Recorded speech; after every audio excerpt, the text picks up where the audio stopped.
철저히 무너진 삶 속에서 하나님 나에게 역사하시고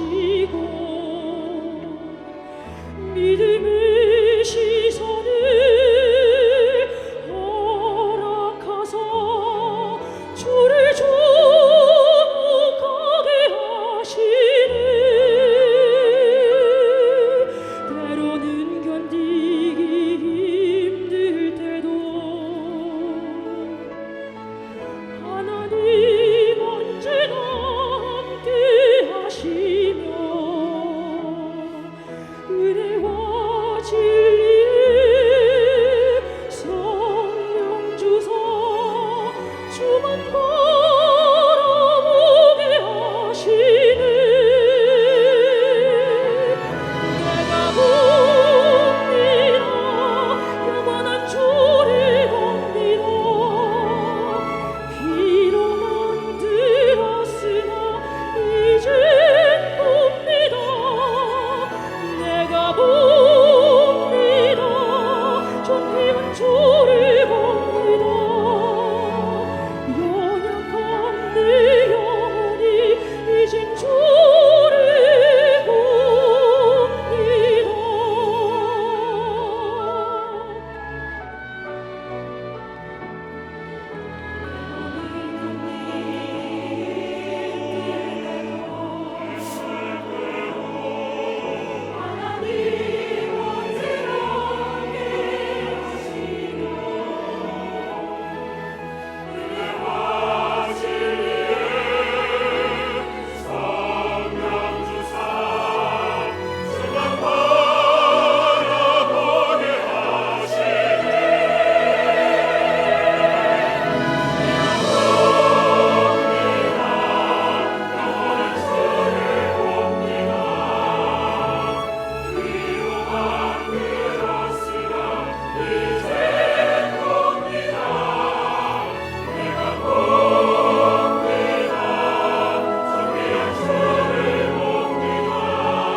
할렐루야. 우리 하나님 앞에 영광 돌려드립니다.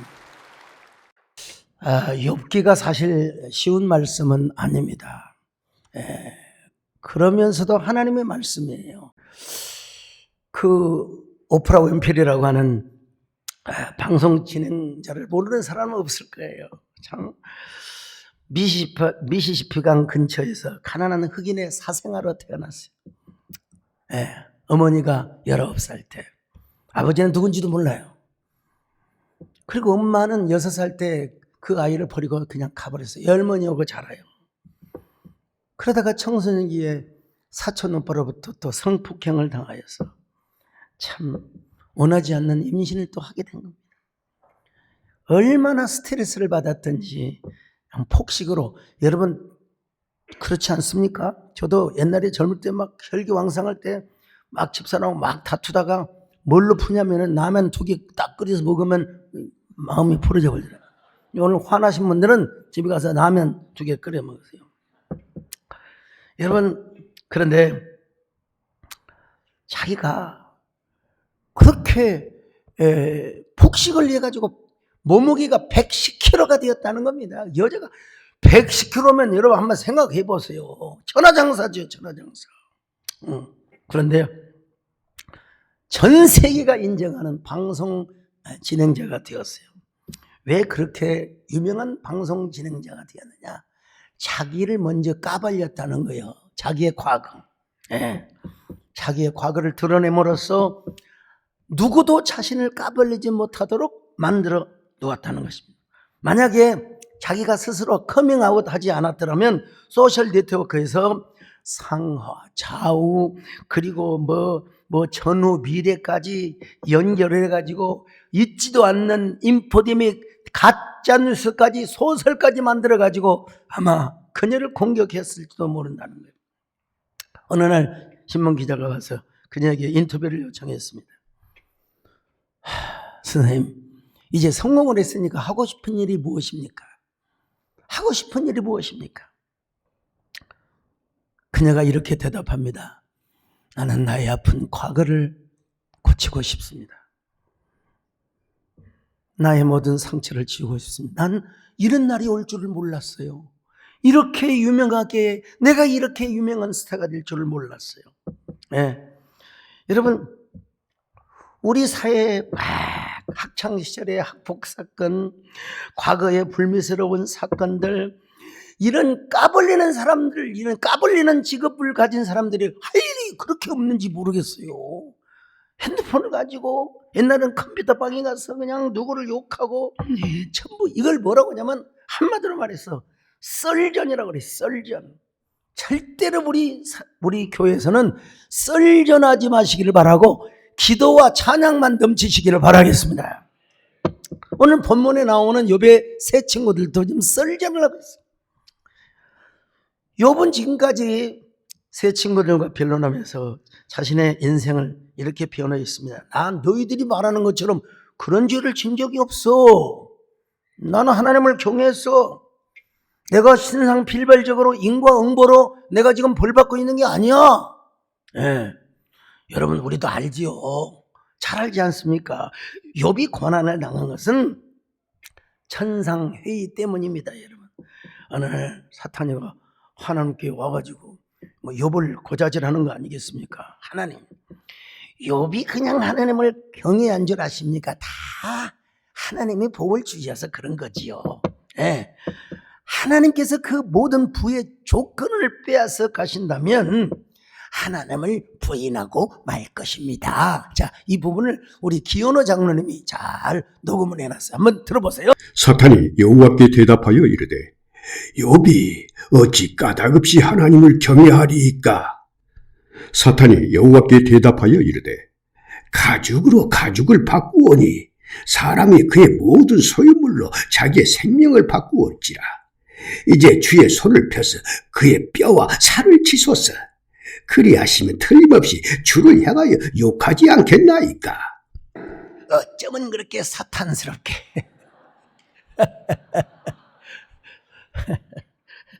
자, 그러나 여러분, 재산 다 잃었어요. 와이프 떠났네요. 건강도 잃었어요. 자식도 다 잃었어요.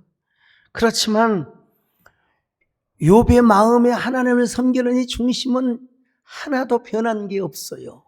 하나도 변한 게 없어요. 자, 이 부분, 자, 이번에는 아나운서가, 자, 욥기 1장 20절로 22절입니다. 시작.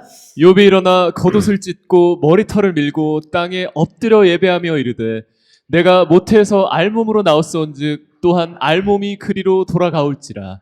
주신 이도 여호와시요 거두신 이도 여호와시오니 여호와의 이름이 찬송을 받으실지니다 하고 이 모든 일에 욥이 범죄하지 아니하고 하나님을 향하여 원망하지 아니하니라. 어떤 경우에도 하나님을, 어떤 부분에 있어서도 하나님을 원망하고 불평하지 않았어요. 하나님을 경외하고 찬양했어요.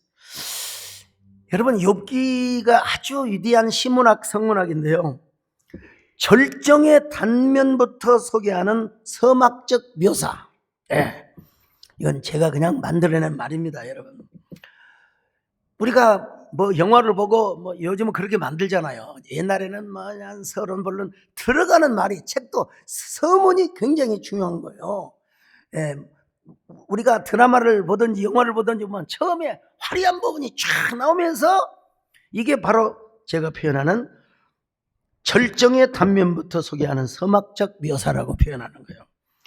여러분, 욥이 그랬던 것처럼 우리도 언제나 하나님을 송축하시기를 축원합니다. 하나님은 어떤 경우에도 하나님을 노래하시기를 축원합니다. 송축해 내 영혼, 내 영혼, 이를 이전에 없었던 너의 나 주님의 경외.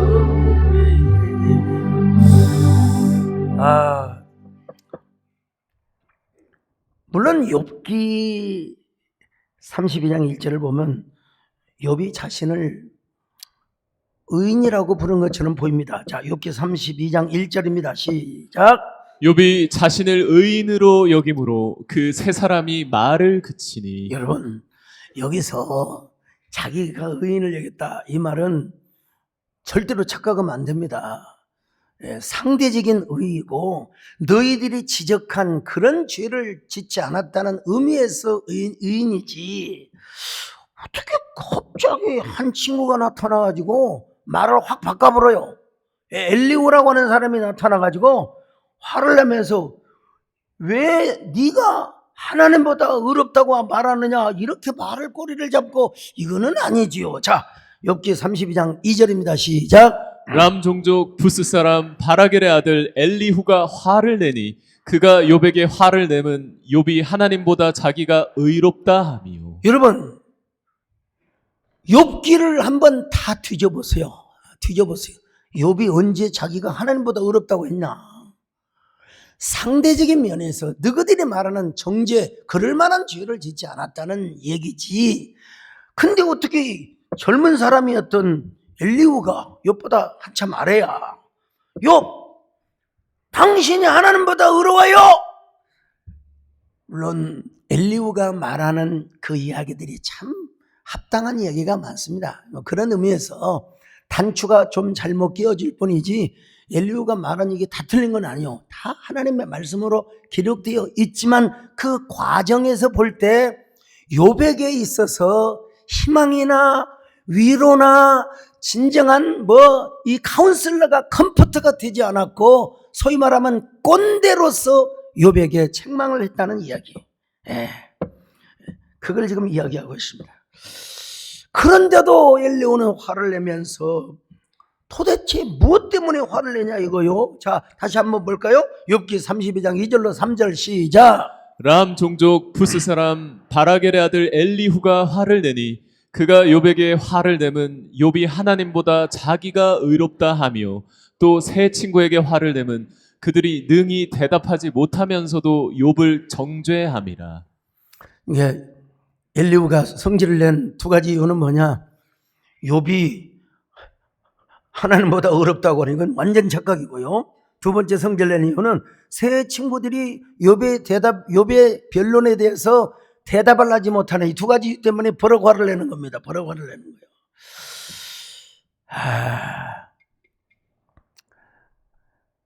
소위 말하면 욥의 세 친구들 참 이름 외워봅시다. 엘리바스, 빌닷, 소발.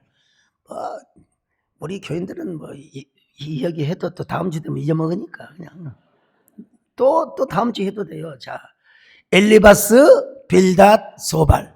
이 정도 이제 해야죠. 그런데 요 세 사람들은 뭐라 그럴까요? 꼰대스러웠다면 갑자기 엘리후는 꽁태스럽게 품격 있게 나와서 아주 조곤조곤 논리적으로 이야기를 합니다. 제가 언젠가 말씀드렸죠. 꽁태라는 말은 유럽의 고급 언어예요. 백작이라는 의미입니다. 백작. 그런데 일제강점기 시기에 참 어쩔 수 없이 살기 위해서 그랬는지 하여튼 일본으로부터 자귀를 받은 사람이 사람들을 스스로 공태라고 불렀대요. 책을 보니까 공태. 근데 이제 반일 감정을 가지고 독립운동을 하는 사람들이 뭐라고 하냐, 그 사람들을 에이 저런 꼰대, 그게 지금까지 우리에게 전해지고 있다는 것입니다. 요즘 말로 꼰대 하면은 자기 고집만 피우고 자기가 하는 척하고 그리고 자기 논리만 세우며 뭐 누구든가를 가르치려고 하는 사람을 꼰대라고 하잖아. 꼰대 기질이 있는 사람이다. 여러분, 제가 이게 설교를 하다 보면 좀 꼰대 모습이 좀 나올 때가 있습니다. 양해를 해 주시길 바랍니다만요. 그러나 엘리후가 정말 중립적이고 기본적이고 또 양자를 포함하는 듯한 말을 하는 것처럼 보이지만, 그러나 욥에게 위로가 되는, 컴포터가 되는 한마디 말도 하지 못했다는 사실을 제가 지금 말씀을 드리려고 하는 겁니다. 여러분, 안위자, 컴포터. 공태와 컴포터의 차이가 어떤 것인 줄 아십니까? 공태는 쉽게 말하면 격이 있어요. 품격이 있고 또 격이 있는 정의를 의미한다면, 그러니까 이제 그것만 갖고 자꾸 나이를 먹으면 이제 꼰대가 되어가는 거죠. 이제 나 때는 말이야, 어떻고 저떻고. 그러나 컴포터는 위로자라는 말입니다. 안위자라는 말이에요.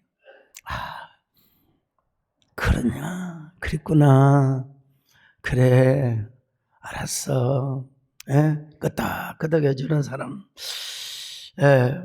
그런 의미에서 우리가 대화에 있어서 기본 스킬은 바로 뭐냐, 훈계조가 아니라 위로조가 되어야 된다. 훈계조. 저는 저 발치료를 해주신 분에게 감사하긴 하지만, 야, 훈계조보다는 좀 위로조가 좀 필요하다, 이런 생각을 제가 해본 적이 있습니다. 요즘 여러분, 이 시대가 얼마나 혼란합니까? 진짜 너무나 카오스해요. 이유는 뭐냐? 꼰대들이 많아서 그런 거예요. 꼰대들이. 막 꼰대들이 공태스럽게 막 그냥 나타냅니다. 여러분, 이 교회에서도 막 내 주장을 펼치고 내가 옳고 법이요. 여러분, 법으로 하면 우리는 진즉 다 죽었어요. 다 법으로 하면, 율법으로 하면 우리는 다 지금 다 이 세상에 살아갈 수가 없는 거예요. 그런데도 법종하는 사람, 그런데도 불구하고, 그래, 당연히 우리가 사람이 사는 데 있어서 법이 필요하고 원칙이 필요하고 규정이 필요하지만, 여러분, 먼저 하나님을 찬양하고 남에게 위로하는 위로자가 되시기를 바랍니다. 축복을 해주는 기도자가 되시기를 바랍니다. 할렐루야! 축복합니다.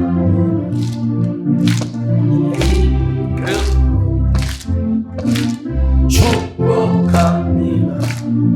주님의 사랑, 이곳에 머문 주의 거룩한 자녀에게 주님의 기쁨과 주님의 사랑 충만하게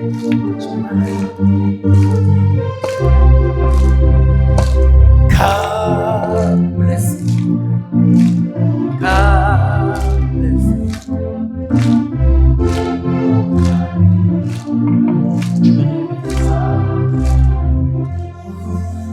제가 이제 그 3.1운동 UN 유네스코 기록 등재를 위한 기념식이 28일 날 국회 그 박물관이죠. 옛날에 헌정기념관이라고 했는데, 사실은 이 등재를 위해서 법인을 만들었는데요. 우리 교회가 종잣돈을 만들어 주었다는 거 여러분 기억하고 계십니까? 알고 계시죠? 우리 교회는 복음만 전하는 게 아니라 시대와 역사에 우리 자녀들을 통일한국 시대에 민족의 아픔을 씻어주는 이러한 자녀들이 되도록 기도하고 또 그렇게 예배당을 건축했지 않습니까? 그 3.1운동 이분들이 와서 축사하시고 또 이분들이 와서 말씀을 하시지만, 제가 알고 있는 이런 얘기는 안 하더라고요. 3.1운동은 상해 신안 천령단으로부터 시작되었다는 거. 예. 그리고 제가 목사로서 이런 얘기를 했지요. 뭐 3.1운동의 배경, 또 확장성에는 바로 그 누가 있었느냐? 선교사들이 배후에 있었고, 그리고 미션 스쿨이 있었다. 예. 이건 목사로서 당연히 그런 말을 해야 되죠. 물론 미국 장로교 선교본부에서는 정교 분리 원칙을 지키라고 이야기했습니다. 그래서 선교사들은 정치적인 부분과는 거리를 두면서 순수하게 선교 활동을 하였지만, 가만히 보니까 일제가 보니까 이게 만행이 너무 지나쳐요. 너무나 반민주적이고 반휴머니즘적이며 반근대적이고 너무 그냥 그 백성들을 그냥 압박을 하는 거예요. 그래서 물론 선교사들 가운데 좀 정치적인 분들이 있어요. 그래서 조선 총독부와 좀 뭐 이렇게 좀 거래를 하면서 이런 사람들도 있었지만, 대부분은 소신을 가지고 미션 스쿨과 교회에서 성경의 그 구원의 말씀도 전하였지만, 성경이 말씀하시는 예수님의 박해, 그리고 또 평화, 자유, 예수 그리스도 안에 어떤 인권, 또 민주주의, 이런 걸 가르쳤다는 것입니다. 이것이 기독교인과 기독 학생들로 하여금 3.1 운동이 번지게 하는 하나의 영적인 기폭제가 되고 각성제가 되었다는 거예요. 과거에 여러분, 나 어릴 때만 해도 누나들은 다 대부분 빨래하고 허드는 일 도와줬어요. 근데 1919년에 10대 소녀들이 뭘 하겠습니까? 근데 집안에서 애나 보고 빨래나 하고 설거지나 하고 해야 될 아이들이 미션 스쿨에 간 거예요. 그리고 교회 다니는 거예요. 그러니까 여러분, 유관순이라고 하는 그 열사죠. 저분은 세상에 저 어린 소녀가, 지금 우리는 누나라고 부르지만은 벌써 할머니가 되어서 진즉 돌아가셨겠지만은 참 비참하게 만세운동을 하다가 돌아가셨어요. 광주에 가면 수피아 여고라는 그 미션 스쿨이 있는데요, 윤형숙이라고 하는 그 열사가 있어요. 이분이 나중에는 전도사님도 하셨는데, 그냥 그 광주에 가가지고 대한독립 만세 하는데, 헌병이 일본 군도로 왼쪽 팔을 딱 하니까 얼마나 일본도가 날카롭습니까? 팔이 잘려버리는 거예요. 그냥 저는 이거에 대해서 다큐를 만드느라고 제가 그분의 묘지까지 제가 갔다 온 적이 있습니다. 여러분요. 우리가 3월이 되면은 이런 노래를 부르지 않습니까, 여러분? 옛날 우리 학생들도 다 할 겁니다. 우리 자녀들도 다 할 거예요. 3월 하늘 가만히 우러러보면 유관순 나를 생각, 윤영숙 누나를 같이 해줘야죠. 당시 선교사들이 세운 미션 스쿨은요, 진짜 기독교뿐만 아니라 서양의 문명, 그리고 민주주의를 가르쳤던 곳입니다. 뿐만 아니라 대부분의 선교사들이 전부 가족과 친지들에게 일제 만행을 편지로 써서 보냈습니다. 특별히 여러분, 윌리엄 스왈런, 우리나라 이름으로 또 여러분 저희 가문 얘기를 해서 죄송합니다. 소알련 선교사, 우리 같은 소신데요, 이분은 백악관에다가 3.1 운동에 대한 그 모든 상황을 보고를 했다는 것 아니겠습니까? 근데 중요한 건 뭐냐면, 3.1 운동이 위대하지요. 3.1 운동이 위대하지만 왜 3.1 운동을 해야 했느냐? 사실은 나라를 빼앗겼으니까 그런 일이 일어난 거예요. 국권이 찬탈되니까. 조선이라고 하는 나라가 망하니까 결국은 그렇게 된 거예요. 제가 뭐 역사를 전공하신 교수님도 계시고 특별히 우리 김현우 집사님 계셔서 내가 참 뭐라고 하기는 그렇지만 여러 가지로 논란이 있을 수 있어요. 그렇지만은 객관적으로 지금은 돌아가셨지만은 하버드 대학교 역사학 교수였던 요한 바그너는 이런 이야기를 했습니다. 우리 조선은 시대의 변화, 역사의 흐름을 파악하지 못했다는 겁니다. 일본은 메이지 유신을 통해서 먼저 서양 문명을 받아들이고 개화를 했는데 우리는 문명을 거절하고 계속해서 세국 정책을 폈다는 것이죠. 그런가 하면은 관료, 지식인, 이 사람들의 부패, 뭐 시대는 반복입니다. 역사는 계속해서 되풀이되는 것이고. 근데 더 중요한 원인이 있다면은 결국 뭐라고 할까요? 지도력의 분열, 국론의 분열, 그것이 원인이 바로 뭐냐? 붕당 정치라는 거예요. 붕당 정치. 붕당 정치는 선조 때에 동인과 서인으로 나뉘어지고 숙정 때 이제 사색당파가 전성을 이루고 영조 때 와서 이제 노론이 지배를 하게 됩니다. 근데 붕당 정치를 좀 긍정적인 시각으로 보는 분도 있습니다. 그것이 민주주의의 기원이었다고 그렇게 얘기를 하는데, 그렇다면 제가 그런 분에게 좀 물어보고 싶은 마음이 있어요. 그럼 왜 개화기에 개화파가 있었고 또 수구파가 있었는가? 왜 왕실에서는 시아버지와 또 그 며느리가 싸우고 아버지와 아들이 서로 권력을 가지고 싸우는가? 여기에 대해서는 좀 의문을 좀 갖고 있습니다만은 어쨌든 일본은 메이지 유신을 통해서, 독일은 비스마르크가 통일을 시켰으며, 영국은 막 유럽 일대를 그냥 다 지배하고, 미국은 세계에다가 팍스 아메리카나라고 하죠. 세계를 열어가는데 우리는 오늘날도 마찬가지고 그때도 마찬가지고 참 국론의 분열과 이 붕당으로 인해서 지금 우리가 참 어려움을 겪고 있습니다. 저는 몰랐는데 우리 김현우 집사님, 나는 이제 김조순만 뭐라고 했는데 그 정조라는 그 임금이, 우리는 이제 드라마나 영화를 통해서 좋은 부분만 우리가 알고 있었죠. 근데 화성 축조로 인해서 너무 많은 빚을 졌대요.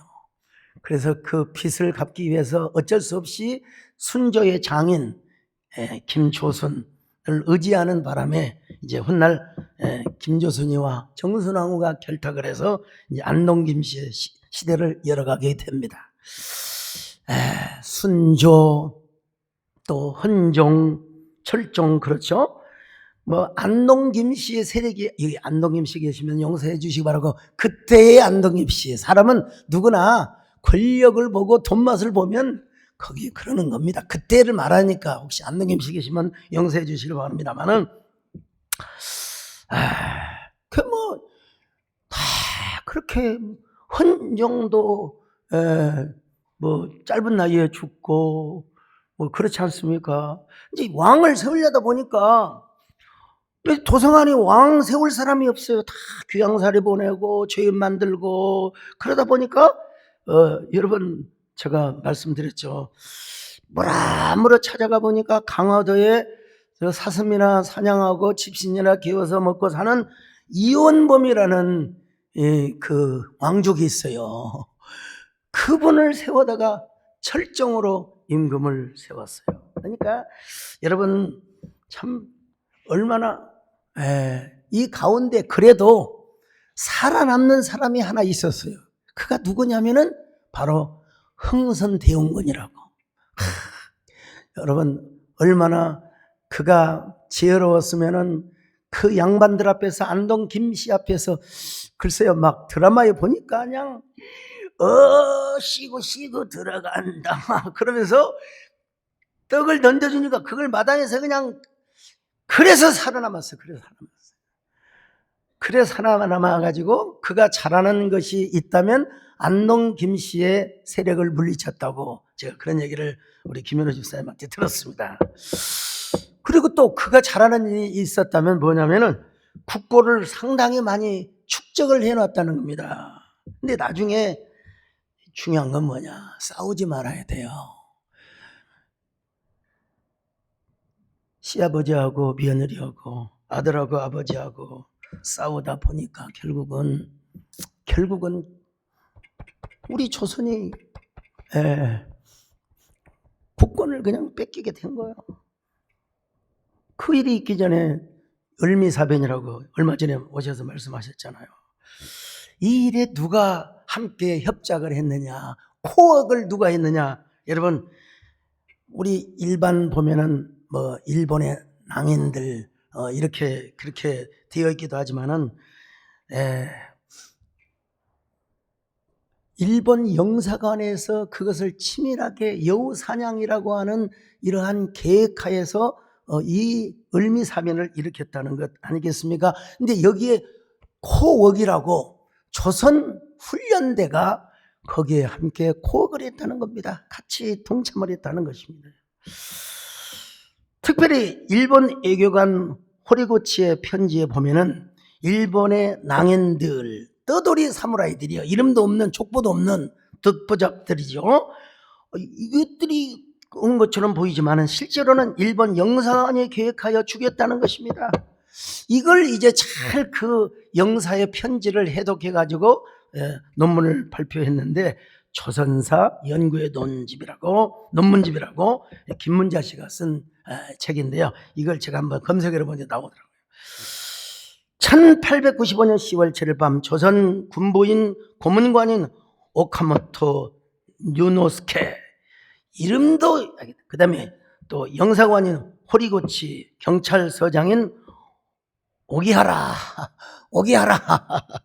그리고 사무라이와 낭인 수십 명을 용산에 집합시켜가지고 거의 새벽 무렵에 경복궁에 다 침략을 했다고 이렇게 자기들이 이렇게 기록을 해놓고 있어요. 여러분, 참 우리 역사로서는 비극이죠.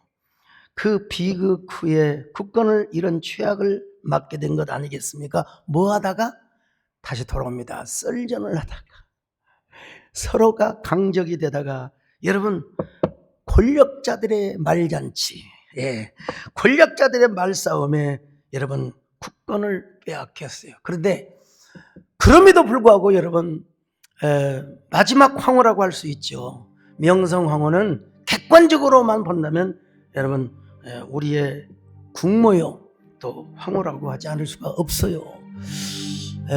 내가 이 노래를 기억하고 있습니다. 명성황후가 마지막 죽을 때 뮤지컬에서요, 여러분 이렇게 노래하고 죽습니다. 우리 조선은 고요한 나라, 착하고 순한 백성들, 맞잖아요. 걱정은 오직 험난한 시대, 이 땅을 어찌 지킬꼬, 뭐 이렇게 갑니다, 여러분요. 자, 그런데 좀 아쉬운 부분은 우리가 썰전을 해서는 안 된다는 겁니다, 여러분요. 이 교회도 대부분 보면은 다 쪼그라들고 이게 박살난 교회는 싸우다. 그래서 제가 우리 한국교회 연합기관도 하나 해야 되고 또 우리 한국교회가 서로 하나 돼서 한 목소리를 내자는 이유가 여기에 있는 것입니다. 여러분, 어느 기관이든지 나라든지 당이든지 어느 조직이든지 간에 여러분 싸우면 결국 망한다는 사실을 알아야 돼요. 제가 여러 가지 얘기를 했지만은 참 우리는 119를 통해서 두 가지 사실을 깨닫습니다. 하나는 꼰대나 공태가 되지 말고, 정말 중요한 것은 컴포터가 돼야 된다. 컴포터. 교회 안에서뿐만 아니라 정말 어떻게 지금 이 시대 이민족, 이 한반도란 말은 일본이 썼긴 했지만은 사실 우리 고대사를 보면은 우리 민족의 영토라고 할 수는 없지만은 우리 민족이 물론 뭐 하와이도 살고 다 살지만 난하라고 하는 그 중국의 강이 있어요. 난하. 거기까지 우리 민족의 영토라고 보기에는 좀 그렇지만 그 정도의 조선의 막강한 영역이 있었는데 결국 오늘 또 지금 우리 사회는 뭐 진영의 갈등과 여러 가지 붕당 정치, 진보와 보수로 나뉘어 가지고 여러분 한국교회도 서로 분열하면서 얼마나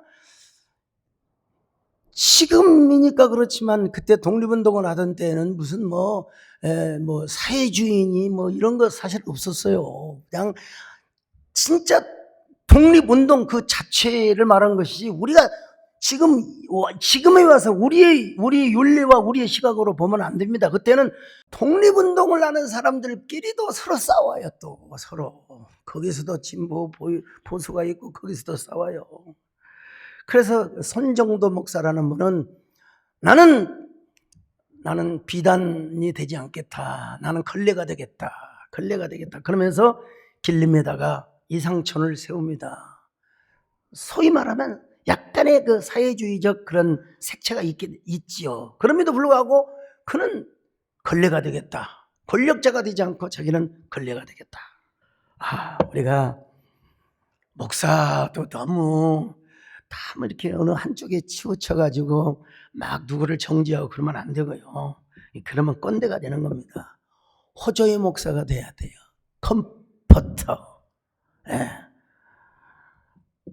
오늘 우리가 이 사실을 알면은 절대로 시대적, 사회적 꼰대가 될 수가 없습니다. 그리고 너무 진영적 꼰대가 될 필요도 없어요. 그렇다고 해서 우리는 정교 분리라고 해서 가만히 있느냐? 필요할 때는 교회가 목소리를 내야지요. 옳고 그른 건 반드시 내야죠. 이게 바로 컴포터의 정신이고 한국교회가 무슨 어떤 측면에서 어떤 뭐라고 할까요? 진영하기보다는 앞으로 우리 사회와 시대가 어떻게 나아가야 될 것인가에 대한 이러한 목소리는 내어줘야 된다고 생각합니다. 오늘 본문에서 욥의 세 친구들이 이런 컴퓨터가 되었으면 얼마나 좋았을까. 그러지를 못했습니다. 사람에게 기대할 수가 없어요. 그래서 이제 어쩔 수 없이 썰전을 다 마칠 때에 하나님이 등장하십니다. 하나님이 욥기 38장에서부터 등장하셔서 짠짠짠 하고 하나님이 말씀을 해주십니다. 여러분, 하나님이 욥에게 어떤 축복을 하셨는가? 여러분, 다음 시간을 기대하시기를 바랍니다.